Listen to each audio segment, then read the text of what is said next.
Hi, I'm Debbie Georgatos. Welcome to my show, America, Can We Talk? Today, we're going to talk about President Trump in Chicago, discussing Jussie Smollett and the police chief. The Covington versus Washington Post lawsuit is on again. The left's dangerous lies about communism and Islamization or Islamophobia in America. And finally, I'll tell you why these stories matter to you. Stay tuned.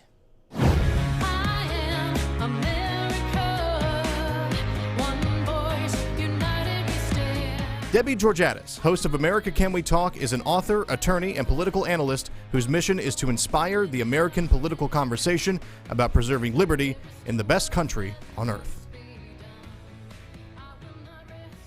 Hello again and welcome to America Can We Talk? I'm Debbie Georgatos. On today's First Five, I want to talk about a speech that was given by President Trump yesterday in Chicago. He addressed a meeting, the International Association of Chiefs of Police. So these are chiefs of police all gathered together in Chicago. I'm going to start with a short clip. We have two clips from this meeting. I want to start with the very wonderful Derek filling in for the very wonderful Matt, who's on vacation. But Derek, I want to start with the one that is President Trump making a comment about Jussie Smollett. And that's, I believe, the clip one. Then you have the case of this wise guy, Jussie Smollett, who beat up himself.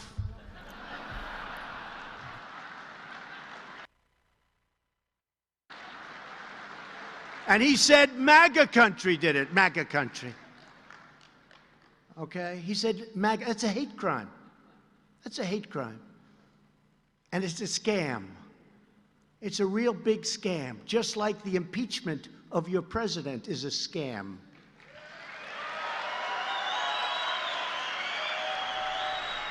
Okay. I want to be sure, I'm glad Derek cut it where he did. I want to be sure to have you hear the audience cheering. This is one reason that Trump supporters just love and appreciate President Trump.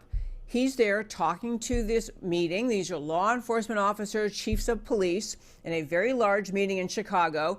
And he managed, in the context of talking about the Jussie Smollett case, which you likely recall, is the actor, or I guess now former actor, who perpetrated a hoax on the people of Chicago, on the police department of Chicago, on the American people, pretending and completely fabricating that he was a victim of a late at night, it was like 2 or 3 in the morning, attack in the middle of some neighborhood in Chicago where he claimed people wearing MAGA hats or yelling MAGA or something about Trump beat him up and taunted him because he, this actor, Jussie Smollett, is gay and black. Turned out he perpetrated a hoax. He did the whole thing himself. Still unclear whether there's going to be any liability for him for doing this, but in any case, this made national scenes. It was to perpetuate the left-wing picture of America, of President Trump, that this is a guy who's, just developing hatred in this country, feeding hate, he's creating hate. Look what happens, this poor little innocent actor completely concocted this story and lied and lied and lied and lied and lied to the police, to the American people on camera when he gave statements, did not want to concede that he made the whole thing up. So the reason I thought it was great that President Trump brought up number one is the police were the ones who were really harmed by this. The police dedicated days and days and hours and dozens of officers to try to find the evil people who committed this act, this attack on Jussie Smollett. As it turned out, his even appearance of having been beaten was because he, Smollett, paid 2 people he worked with who came forward and told the police the story, paid them to pretend to beat him up. So, okay, we got Smollett. I think Trump brought up in part to say, remember what this left-wing world did to you, police officers, but then the same speech to throw in his point about that just like the Smollett thing was a hoax, so is this entire impeachment. I'm sure there are political advisors, political consultants who would tell President Trump, do not talk about the impeachment effort, keep quiet, stick to the agenda. You're supposed to be there talking about the greatness of the police, the importance of supporting the police, stick with that agenda. But whether it was in his script or he just threw it in, he was not going to miss an opportunity to point out that just as the Jussie Smollett thing was a hoax, so is this impeachment inquiry that is, by the way, Nancy Pelosi is taking it to the floor of the Senate or the House on Thursday, not to launch an official impeachment investigation, but simply to get a vote in favor of the procedures for this non-constitutional process called impeachment inquiry. You realize, of course, if she actually launched the real impeachment process and held a vote to begin impeachment, she would have to then give rights to the president, treat him like an American citizen entitled to due process rights. She doesn't want to do that. She wants to keep this going after Trump in a vehicle, in a strategic way that allows her to play the case out in the media, allows the Democrats who are in cahoots with her to try the case in the media, giving President Trump and his team absolutely no ability to cross-examine witnesses, examine documents, present what they have to say, no ability to even exercise the most basic of due process rights. Trump is right to be frustrated, angry, outraged, whatever word you'd use. He's right to be calling this out. I love that he threw it in at this speech in Chicago for the police officers. The second little clip we have of President Trump has to do with the absence that day. This is, again, the meeting of the International Association of Chiefs of Police being held in Chicago, and the top figure in the Chicago Police Department, Eddie Johnson, the police superintendent, was not there. Here's what President Trump had to say about that. But there is one person that's not here today. We're in Chicago. I said, where is he? I want to talk to him. In fact, more than anyone else, this person should be here because maybe he could learn something.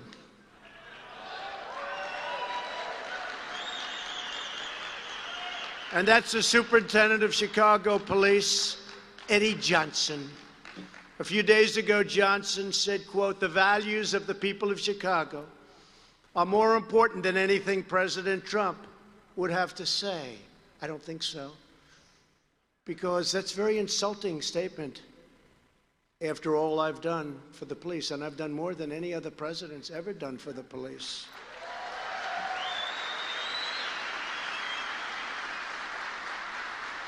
Over 100 years we can prove it, but probably from the beginning. And here's a man that could not bother to show up for a meeting of police chiefs, most respected people in the country, in his hometown, and with the President of the United States. The reason I wanted to play that is it's actually a bit more profound than it might sound. Trump is obviously scolding the superintendent of police in Chicago, Eddie Johnson, who could not be bothered to show up at President Trump's speech.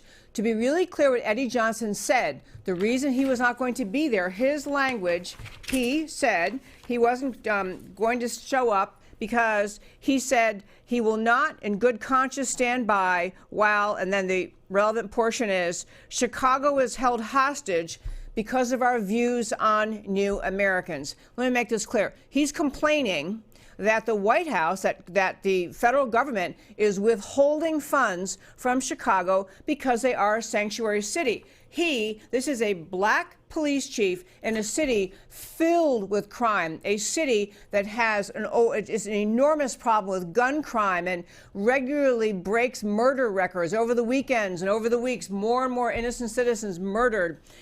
This is a city filled with crime, filled with violence, not making much progress in even slightly reducing it. And he's complaining that he can't show up at this meeting of chiefs of police to hear the President of the United States because he's offended that President Trump will not fund a sanctuary city.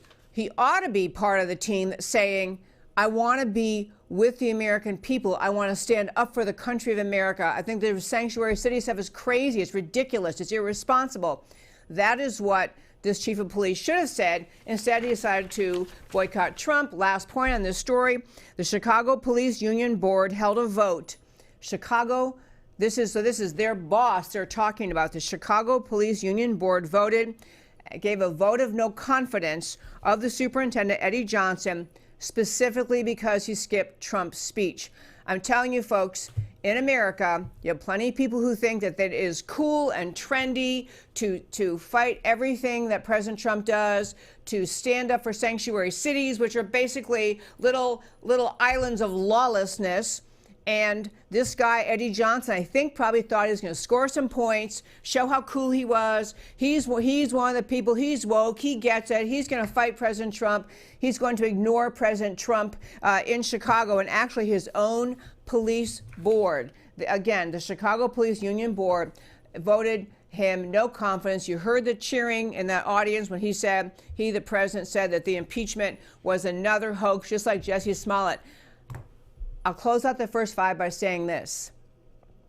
In the media, in academia, in the left, it is very, very trendy to mock President Trump, to belittle him, to fight everything he does, to show your disdain for the president in a variety of ways.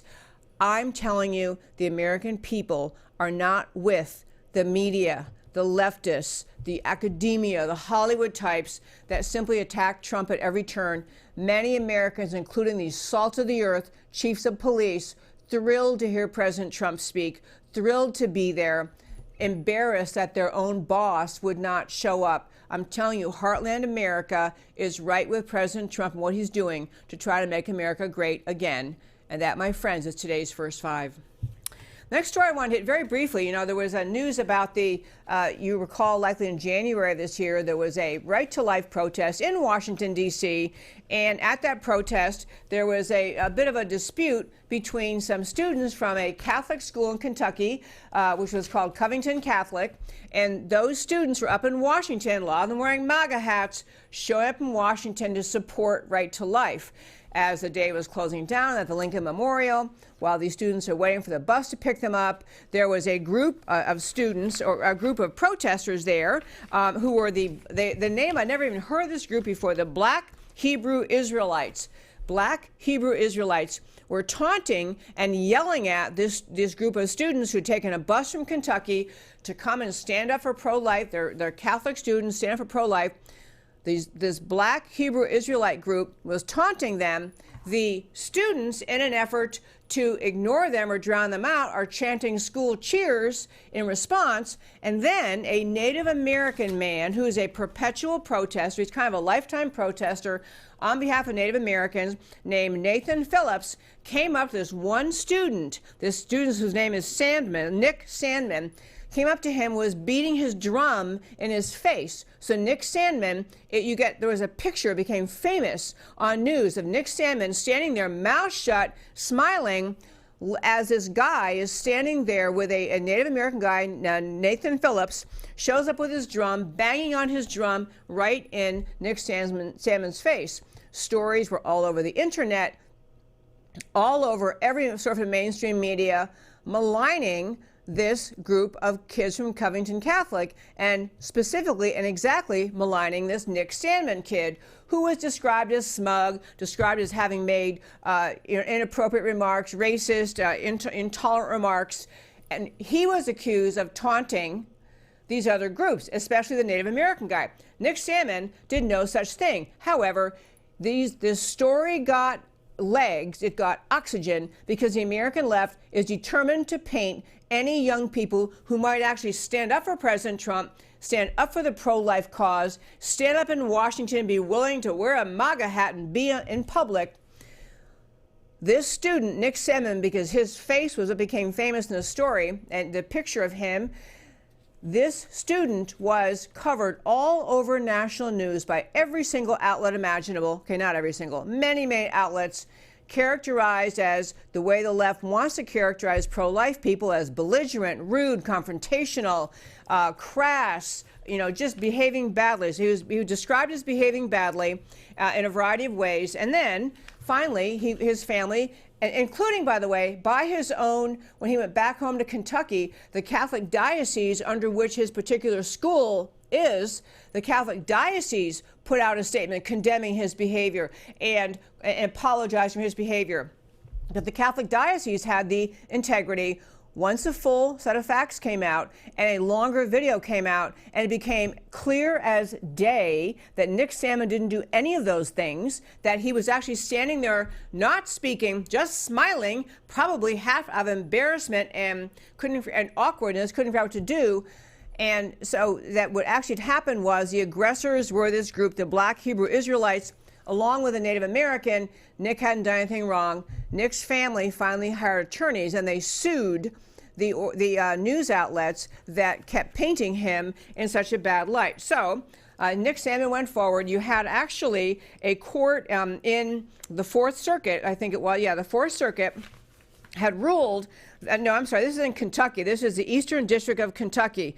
A judge named Judge William Bertelsmann. William Bertelsmann had ruled, he was a judge at the U.S. District Court, Eastern District of Kentucky. He was going to throw out this case and say Nick Salmon had no basis to sue, that he could not pursue a lawsuit against the Washington Post. So the case was going to be thrown out, and then this judge, who, by the way, was appointed by Carter, President Carter, appointed way back then, he's sitting there in this federal district court, U.S. District Court, Eastern District of Kentucky, reversed his ruling and said, as a matter of fact, that this Nick Salmon can go forward in this lawsuit, suing Washington Post. Now, obviously, the family, because they couldn't get, they sued for a lot of money. I think it was like $250 million or $275 million, sued for a lot of money, but the big news of today is that this judge said, or I guess he ruled yesterday, said actually he can go forward with this lawsuit. The reason I want to talk about on the show today is there's a lot of talk about whether the media in this country ought to have some of the laws changed. There are laws to change because the media is just simply maligning conservatives all the time, lying about them, misrepresenting them. President Trump regularly speaks about that, talks about we got to change the libel laws in this country because there's too much dishonesty.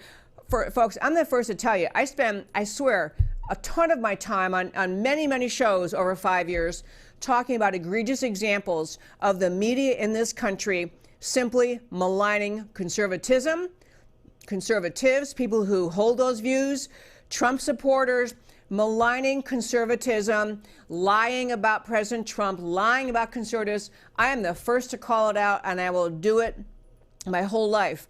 The media truly is in the tank, in bed with the American left. When I say the Democrat media mob, I really do mean the radical left that controls the Democrat Party, controls the media. Many media outlets in this country will not tell you the truth about many serious, important issues. But I wanted to raise this case to say we need to be very, very careful in advocacy on the conservative side to start saying, yeah, we want to change the libel laws. We want to make the media responsible. They're going to have to own up and answer for their dishonesty. There is a First Amendment. We all know there's a freedom of speech and freedom of the press. Many Supreme Court precedents and other appellate court precedents define what exactly can be when a media outlet like Washington Post or New York Times or any media outlet can actually be held liable for defamation. That's what this kid sued for. Nick Salmon and his family sued for defamation. He was wrongly depicted in these stories.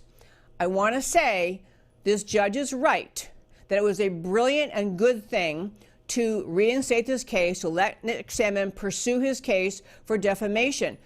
But the reason it's right is because Nick Salmon is not a public figure. Several factors make this a good decision. He's not a public figure. The law is different. If you're a public figure, if you're a candidate or an elected official or somebody else who has intentionally thrust themselves into the limelight in this country, then there is a standard, a higher standard you have to show before you can sue a media outlet like the Washington Post and claim you were defamed. But this kid, Nick Salmon, he's a high school student. He's not a public figure. He didn't seek fame. He didn't seek to be written about. He went to Washington to stand up for the pro-life view.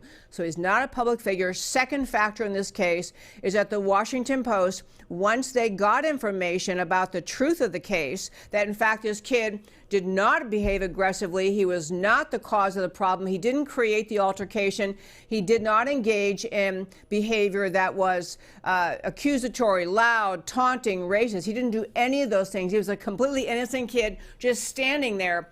The Washington Post did not have the integrity, did not have the moral fiber to stand up and say, actually, you know what, we were wrong on this one. They wouldn't do it. They issued some mealy-mouthed, half-baked kind of, not even an apology, kind of a half-baked, mumble-mouth, mealy-mouth, well, maybe a few more factors might have been present, blah, blah, blah. They would not stand up and speak the truth. So given those facts in this case, this is a great idea. This is a great outcome to have this judge say, he's not a public figure. The Washington Post refused to retract the story or apologize when they could clearly see they had just been wrong in what they reported. So it's a really, really good thing to have this Salmon case get to go forward. But the people on the right who argue for the idea that we have to have some adjustment in our libel law, that we have to have the media more accountable for what they say, is just a dang slippery slope. I'm not saying there couldn't be some changes in federal law.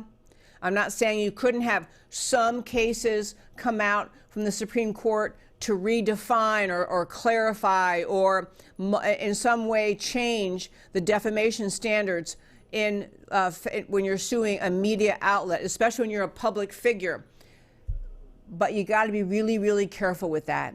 Really careful, because sometimes the media outlet being attacked is going to be a conservative outlet who's trying to say, for example, Nancy Pelosi is the worst Speaker of the House since time began. Or, as I've said in my show many times, the House is not moving toward impeachment of President Trump because of the conversation Trump had with Zelensky on the phone in July of this year. They're moving to impeach him because they want him removed because they don't think he should be entitled to be your president. That obviously is opinion. But if we're going to tamper with, if we're going to adjust what we protect as free speech in this country, what we protect as freedom of the press and freedom of speech, but be very, very, very careful. I've read some ideas people are floating that sound a little too extreme, they sound unwise, recognizing that whatever standard you set because you want to help people attack the Washington Post because they're radical leftists, that same standard is going to be used to attack conservatives who say things that they don't have absolute factual, written proof signed in blood. I don't have Nancy Pelosi's statement, signed in blood saying that, yes, she's trying to impeach President Trump because she just can't stand him being there and she doesn't think he should have been elected and she really wanted Hillary and she wants any reason to get him out of office. I believe that to be the case, and so I will say it, and I'll say it again. I'll say it many times on this show. But we have to be really careful. Don't get too excited on the conservative side about changing changing defamation standards, changing the protections of the First Amendment, because whatever you change, it very well may come back to bite the conservative side when we're trying to get our word out on the conservative side, which, by the way, when you have the American left, the Democrat media mob with all the power of the Washington Post, the New York Times, ABC, NBC, CBS, MSNBC, pretty much every big news outlet is leftist. If you have all those people speaking up as they do, the temptation is just to silence them and shut them down. But there are conservative outlets. The answer, instead of endangering free speech or free press, the answer is for the American people to turn to the better news outlets, the more honest news outlets. Forget mainstream media. They lie. They misrepresent. They are leftists. They are in the tank for the Democrat Party. Instead of regulating them to too great a degree that may end up hurting conservatives, go to a different channel. Listen to this show every day. Find conservative websites. Find conservative commentators. Find conservative bloggers. Find conservative sources and turn to them rather than threaten the First Amendment. Okay, that's enough on that. I want to hit a quick story. I mentioned at the start of the show, the other story I wanted to hit, which is about the left's dangerous lies. I told you in the show yesterday, there was a great piece that was in, this is a quick segment, but a really important one. There was a great piece I mentioned. It was on American Thinker. So if you go to our website, americacanwetalk.org, on the homepage. Across the top it says shows. It's like the second one in. You know, the drop down says list of links. You can find this article, I think, on yesterday's show. It was called, the article is from American Thinker, is just called In the Age of Leftism. It is a brilliant list of all the ways in which the left not just lies to America, but they plant the seeds of things that are completely false, completely absurd, completely dishonest, but they push and push and push and push these lies. And the danger of the left doing this is that some people who are not well enough informed, not tuned in, they actually think these lies are true.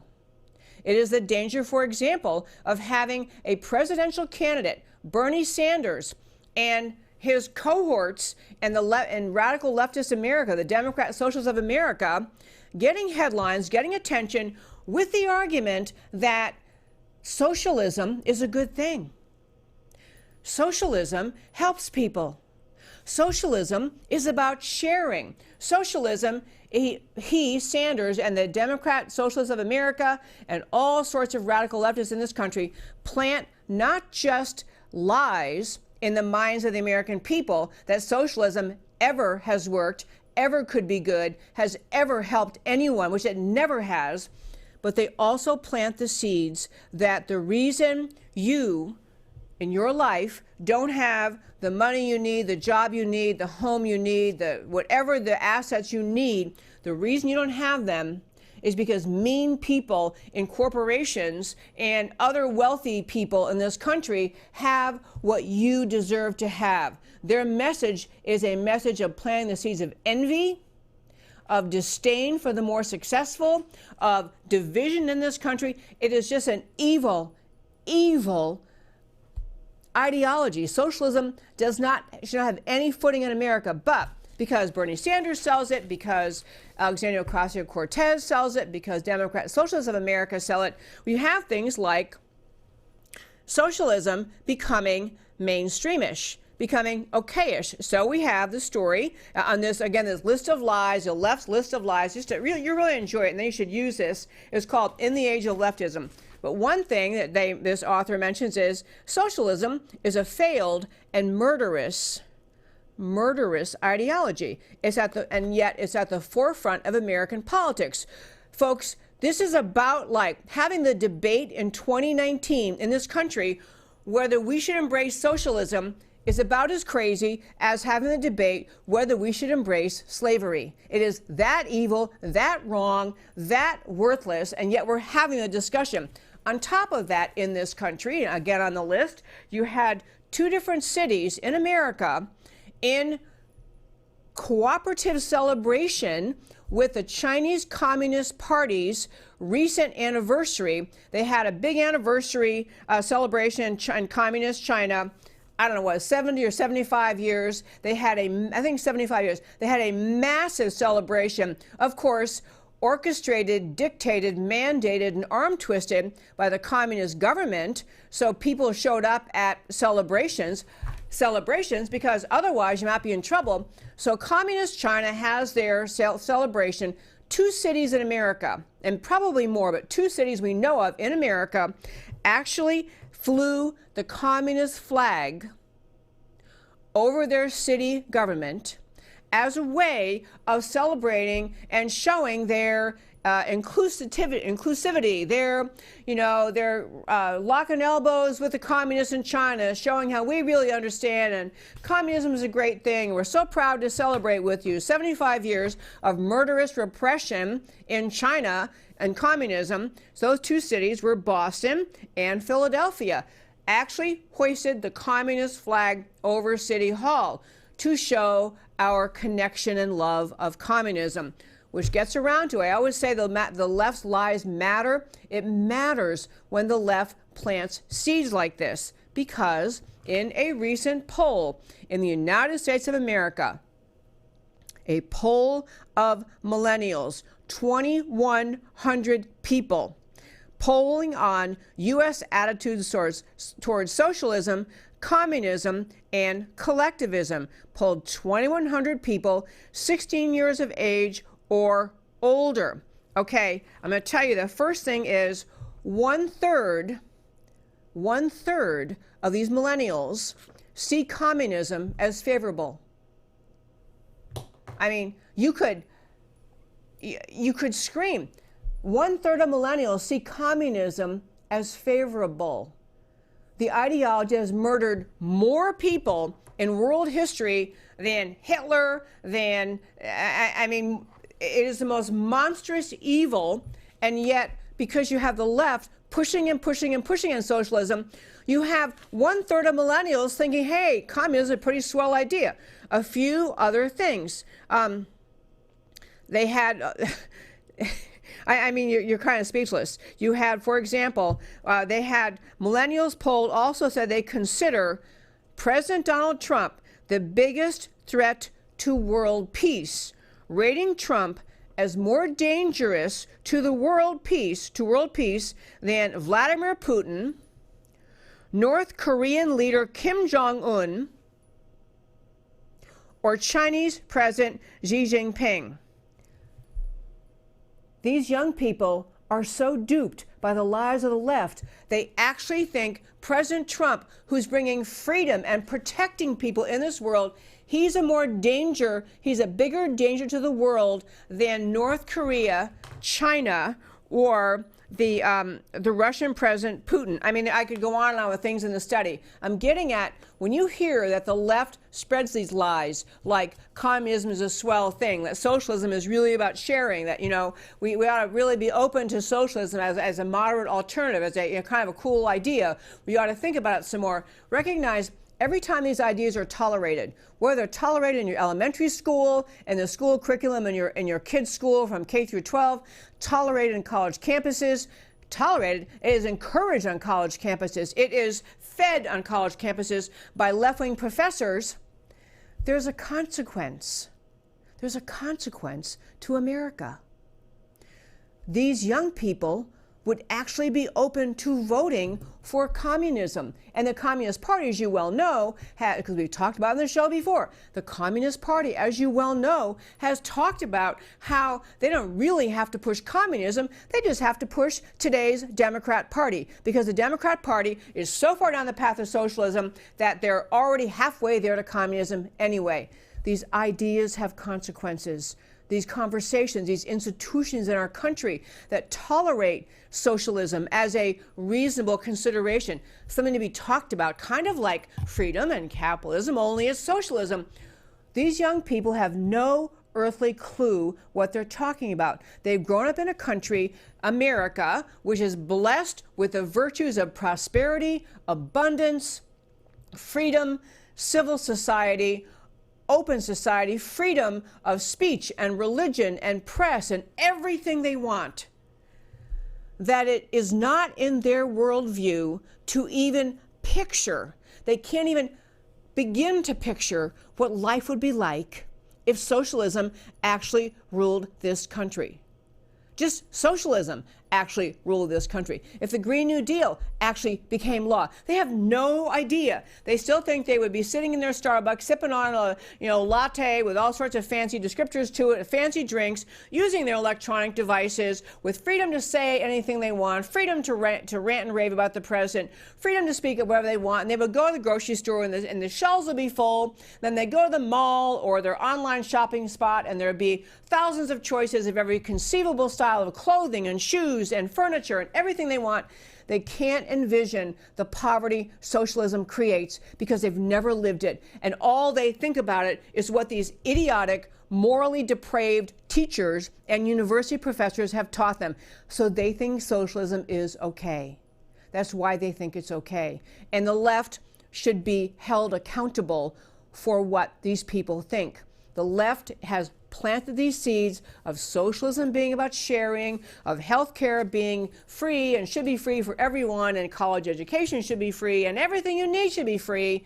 All ideas tied to socialism, because if you just give the left the power to collect the wealth in this country, they'll make everything fair. And these young people actually, they have no basis to weed out, no basis to figure out this has nothing to do with reality. Bernie Sanders should be a laughingstock.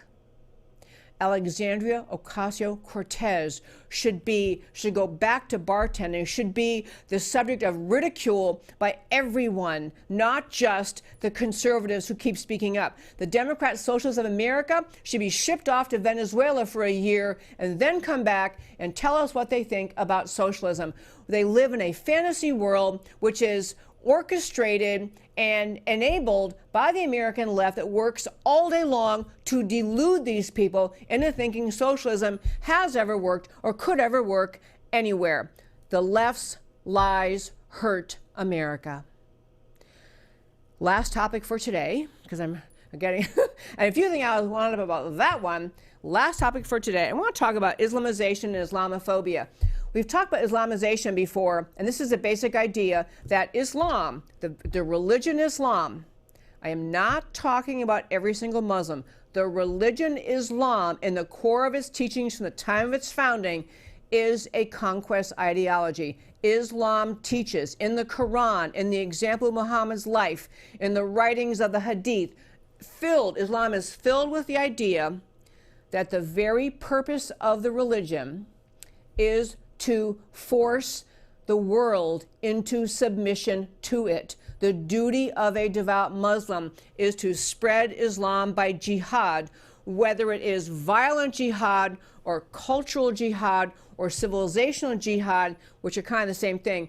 But the idea, the focus, the meaning of life in Islam is for the devout Muslims in this world to push Islam so that the entire world is brought into submission to Islam under its law, Sharia, enforced by the one world government, the Caliphate. This is the purpose of Islam. It has always been. Since the founding, it is what Muhammad said it was. It's what all the documents and all the authorities you ever can go to say it is. It is about forcing Islam to be the one religion of the world. And Islam encourages people, its followers, to engage in the forced conversion of every other person into submission to Islam. So, Islamization happening in America. I want to mention 3 quick stories and urge you to think about how different America would be. We're talking about in the last segment how different America would be if socialism became the law, the New Green Deal became the law. Now we'll talk about what happened if Islamization succeeded.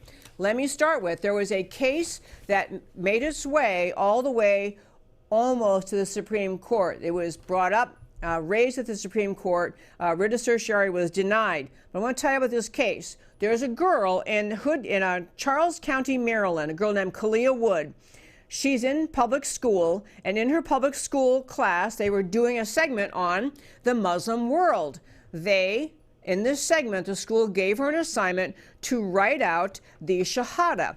The Shahada is the statement of conversion to Islam. It is what, when Muhammad went murderously around that part of the world and forced Jews and all sorts of other communities into submission to Islam, the way to escape being killed by Muhammad or his various followers of the centuries was to recite the Shahada, to say that Islam is the only true faith, Allah is the only true God, and Muhammad is one true messenger, or words to that effect. I didn't want to say it, but that's what the idea of it was. The Shahada is a very specific prayer in Islam, a conversion statement. It's what still today people recite when they are converting to Islam.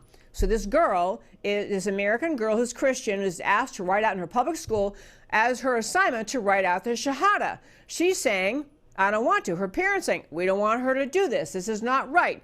You don't ask any other students to write, or you don't ask students to write out the conversion, the prayer of commitment or the statement of adopting the Christian faith. But this was the assignment, to write the Shahada. She, Kalia Wood, her family sues.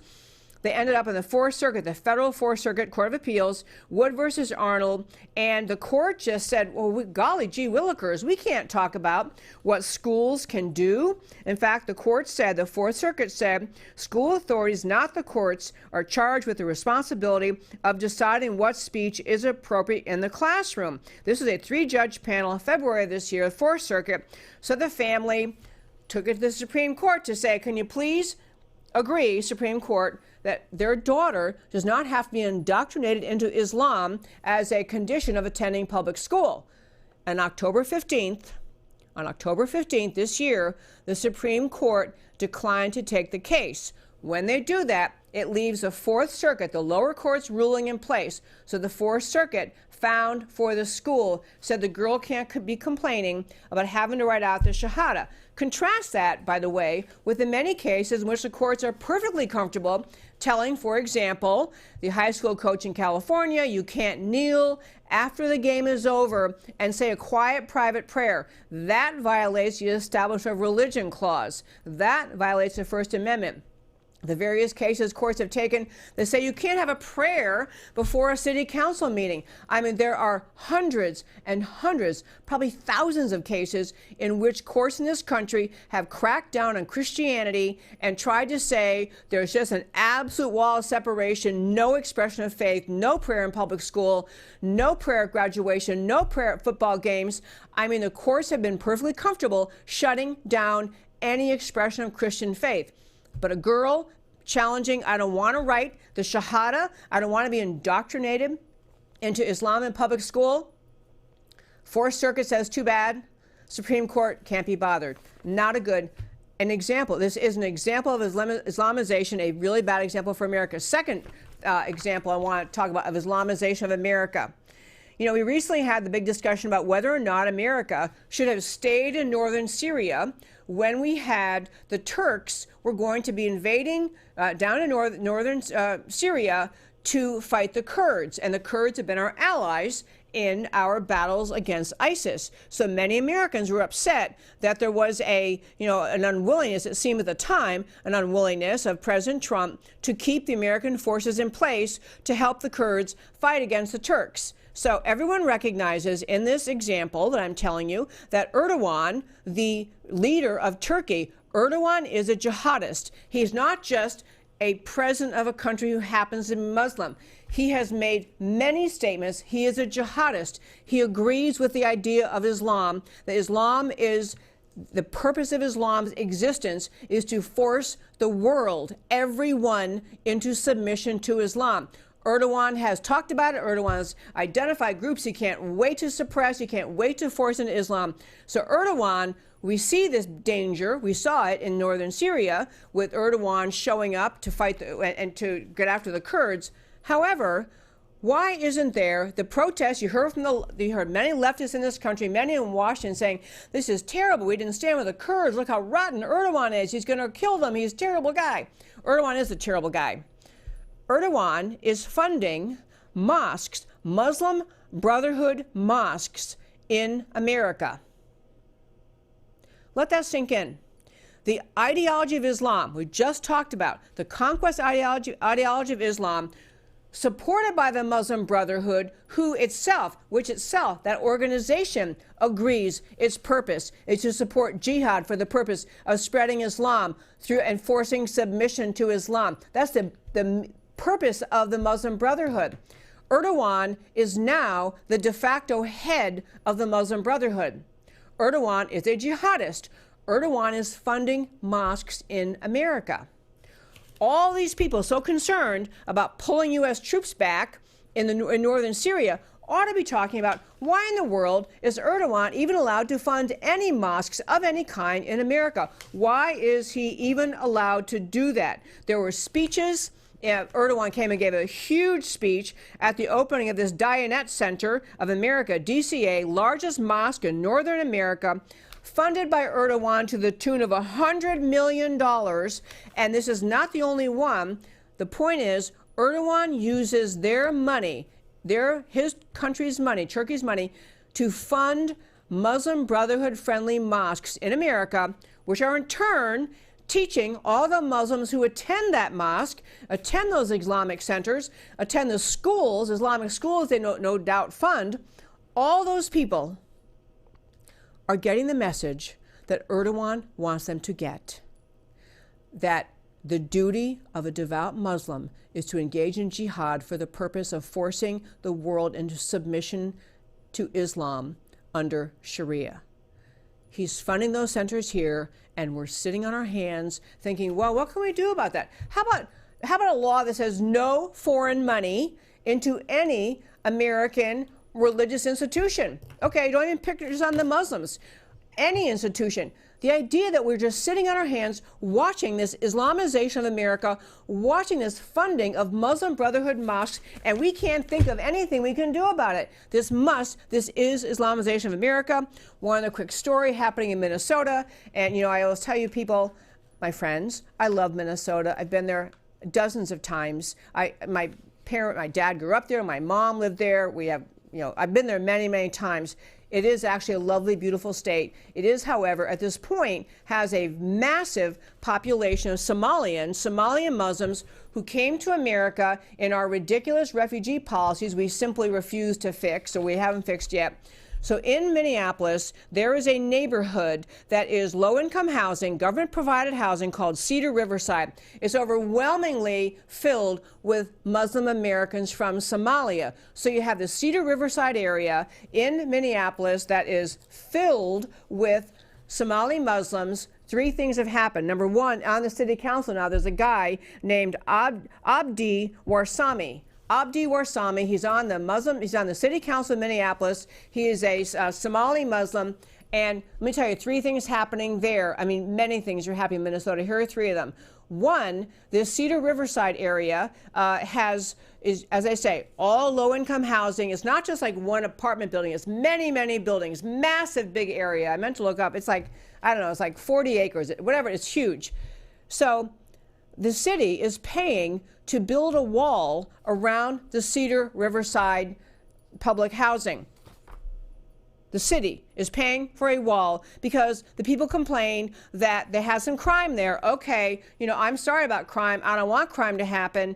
But the city is moving to protect this community by building a wall, security gates, so that these people living in our taxpayer-funded public housing are going to have a wall and security gates. And one of the complaints of the people who wanted the wall was that there's some subway stop on one side near this community, and some people have the audacity to walk through the Cedar Riverside area over to wherever they're trying to go to some business. They're complaining that non-Somali Muslims walk through this publicly funded Cedar Riverside public housing project. The wall is one.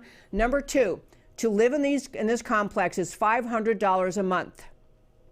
That's what the rent they pay, $500 a month to have an apartment in a protected by the city Cedar Riverside area. There are people on waiting lists who want to get into these who are, you know, Native American. There are significant Native American populations in Minneapolis. There are also lower income families of all racial backgrounds waiting to get into this housing.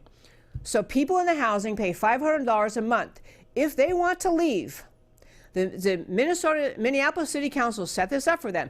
If they want to leave to go back to visit their homeland, go back to Somalia, or go over to Mecca to do their Hajj, you know, what they have to do, a devout Muslim has to at least once in their life if they can, the city, instead of saying, well, you're abandoning your apartment, and you can't, because the people are saying they can't afford to pay rent. They can't pay the $500 a month if they want to spend money going back to Somalia to visit or to go to the Hajj, and they don't want to lose their apartments, but they can't afford to pay while they're gone. The city said, okay, for the time you're gone, it's only $75 a month. So families sit in waiting lists who would like to get in, and they can't get in because the city of Minneapolis is essentially subsidizing the Somalians living in that neighborhood, who, by the way, I'd like to point out, these are refugees. And refugee standard is supposed to be that's too dangerous where you live. You can't go back to where you live. Obviously, they're not feeling it's that dangerous. They're going back to Somalia, where they said they had to leave, had to come to America. But they're going back there, and the city of Minneapolis is subsidizing their absence, not collecting the money they should be collecting for those apartments, leaving people on waiting lists. Last point, they're going to use city funding to build in some big parking lot nearby an African village to help them feel at home, help them feel with African stores, restaurants, housing, all sorts of, it's again a project to make sure they feel at home in Minneapolis. There's much more to this story at Minneapolis, but I got to close out by saying I got to get to my why this matters to you, but this is Islamization. This is a surrender of our standards, our laws, in order to make the Islamic community in Minneapolis feel comfortable, to protect them in ways we don't protect other people. We don't protect other people in that house, but we do protect them. We build a wall to make sure they're safe and do not possibly have. And you talk about creating a no-go zone. This is a city enabling a no-go zone in Minneapolis. We're going to have to do more in Minneapolis. I got to get to my why this matters to you. Folks, every day at the end of my show, I turn to telling you why the stories we talked about today matter to you. And so for today, I want to turn to the why it matters to you. Number one, our stories for today: Trump in Chicago, the police superintendent not there. Increasingly, Americans are at a time for choosing. It's time to stand up and speak up and not let people like this superintendent malign our own president. Okay, Chicago, strict gun control environment, sanctuary city, a murder rate that's the highest of any major American city. Often more people are murdered on a weekend in Chicago than are killed in mass shooting incidents. And in this environment, the Chicago police superintendent no-shows at a police union event because President Trump doesn't share his values. What exactly are the values that President Trump fails to share? I wonder what he would say if you had to ask him. Americans do share President Trump's commitment to law enforcement. Officials everywhere need to stop bowing to political correctness, the social justice warrior nonsense. Salmon versus the Washington Post. This is that young kid, Nick Salmon. No one, including the media, should be immune from responsibility for deliberate deceit. The Washington Post falsely denigrated an innocent teenager who was in no way a public figure. Not even the First Amendment should protect such conscious malfeasance, but calls for curtailing free speech can be dangerous. Slippery slopes on freedom of speech and press can lead to censoring and silencing of the American political conversation. Leftist lies about socialism are dangerous. Recent polling showing that 33% of American millennials would vote for a communist. This isn't harmless ignorance. It's dangerous to our future. This can drive irreversible damage to individual freedom for everyone. Socialism and communism has been mainstreamed by academia and the radical left in this country. Need to fix this. This is what is needed to fix this. Better education, teaching that socialism destroys liberty, opportunity, and prosperity. A reawakening to the enabling and emboldening power of liberty as a right from our Creator, as it says in our Declaration, is needed in America. If we ever forget that we are one nation under God, then we will be a nation gone under. President Ronald Reagan. Last topic, bowing to Islamization.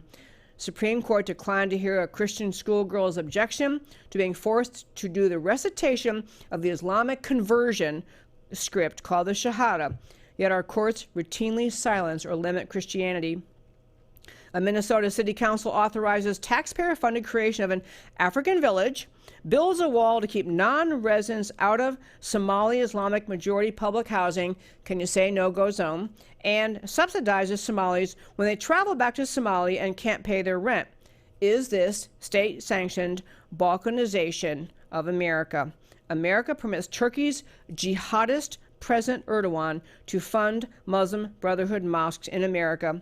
Friends, this is what Islamization looks like. I'm Debbie Georgatos. This is America Can We Talk? Come back every day, Monday through Thursday, 3 p.m. Central Time, to this show, America Can We Talk, where I always talk truth about America because America matters. I'll talk to you tomorrow.